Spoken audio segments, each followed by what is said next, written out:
Hi, I'm Lexi with HyprMX here at Pocket Gamers Connect London 2025. Joining me is Roni from ZEDGE.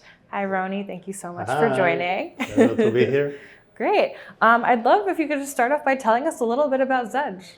Sure. So ZEDGE is a content platform. We're appearing in Android, iOS, also in the web. It's basically everything for fun personalization. You can find wallpapers, ringtones, notification sounds, stickers, and more than that. We have 30 million MAU. A lot of people are actually using personalization. More than 15K uploads a day by our creators. And ZEDGE also did a couple of acquisitions in the last couple of years. The first one was Emojipedia. Emojipedia is a website for emojis, everything about emojis, from the releases of new emojis, updates, and also finding the context of when to use what. And 3 years ago also, we acquired GuruShots. GuruShots is a photo game that you can participate in live challenges, upload your photos, gain recognition, compete with others. Yeah. I'd love to hear a little bit more about your career journey specifically and how you actually ended up at ZEDGE. Yeah, so I started 14 years ago, actually in the marketing side.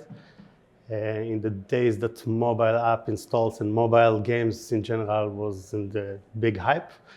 I worked as a campaign manager in an agency for games. Then after 5 or 6 years, I moved it was clear for me that I need to move to the developer side. I worked for SciPlay, for DGN, then for Huge Games. And 2.5 years ago, I decided to join ZEDGE. Actually, what attracted me the most is the scale, crazy amount of DAO, MAU, everything.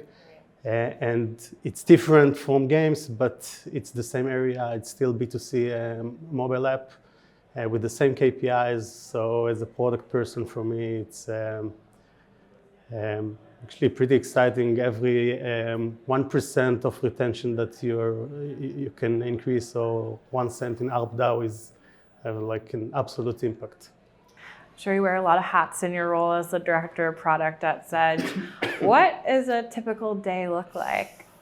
Okay, so it looks different from one from each other, but I guess I'm trying to start every day looking on our Tableau, on the data, seeing the trends, seeing what happened yesterday mostly. Then I'm jumping into the day-to-day with my team. Product team is mostly regarding, a lot of the time regarding priority, doing the important effort analysis, see how much time it will take to do something and what's the potential benefit from that. Then, as everybody, we have the day-to-day issues, roadblocks that we need to solve. But beside from that, I'm part of the management trying to think how to fulfill the strategy of ZEDGE to grow. And obviously, I'm doing it with all of my colleagues and my team. Yeah. Nice. So what role does user feedback play in deciding what ZEDGE will offer next? Yeah, so significant one.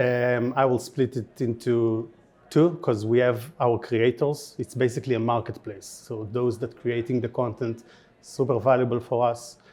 We are listening to them. We have direct channels for them. A lot of our initiatives and our roadmap is tying with the feedbacks that they are giving. Then we have the other side, those that consuming the content. Then we're doing, I guess, what a lot of companies doing, user reviews. We have great support. And at the end, we are looking on the data. The engagement KPIs is the best way to understand the user feedback. Are you able to share what are some of the latest or upcoming features for maybe GuruShot or ZEDGE app? Mm-hmm. Yeah, I will start with GuruShots because we had pretty exciting release. We have a new game mode called Duels. It's kind of a PvP competition. You're uploading an image, I will upload an image, and then we're competing one by one to see who is the first one to get into 100 votes. It's really different from what we have with GoShots, that most of the challenges appear for between 2 hours to even 3 weeks.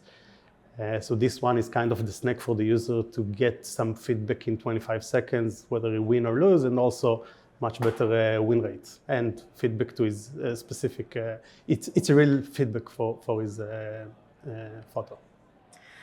So pivoting a little bit, let's discuss advertising. So ZEDGE benefits from remarkable organic growth. How do you address the challenge of measuring incremental growth? Yeah, so it's not my hat in ZEDGE. We have a big marketing team, but yeah, we're enjoying a pretty nice organic traffic because of our strong brand presence. And it's coming with the challenge of understanding what's coming from user acquisition and what from organic traffic. We have our own models. We are also using some third parties in order to try and measure this incrementality. But at the end, we're doing a lot of experiments, mostly for this purpose in low risk and small geos that we don't have a lot of organic traffic, and then we can actually see the impact and assign it to a bigger geos. Do you have any predictions for the industry for 2025? Yeah, I will take the most common one that I guess every person that's sitting here is saying regarding AI. Yeah, we can see it in the sessions downstairs. AI, I don't know, 2 years ago, we all of us just used ChatGPT in order to rephrase, at least I'm rephrasing my English with ChatGPT, but now it's actually in the analytics side, in the creative side, we're using AI, and also specifically in ZEDGE, we have initiatives and a tool inside ZEDGE of AI creation. Nice. And what's something we can expect to see from ZEDGE in 2025? We will continue to work on our growth strategy that will split it into a couple of points. One is to make sure that we are maintaining our existing profitable apps, while we are always trying or doing at least 1 or 2 initiatives internally of building new apps that most of the time coming from hackathons that we are doing internally. And so we'll always have 1 or 2 initiatives that we are trying to grow from there. And we are always looking for acquisitions of companies, apps that will be able to benefit or leverage our competitive advantages from that. Yeah. That all sounds really exciting. Thank you so much, Roni, for sitting down with us. Thank you.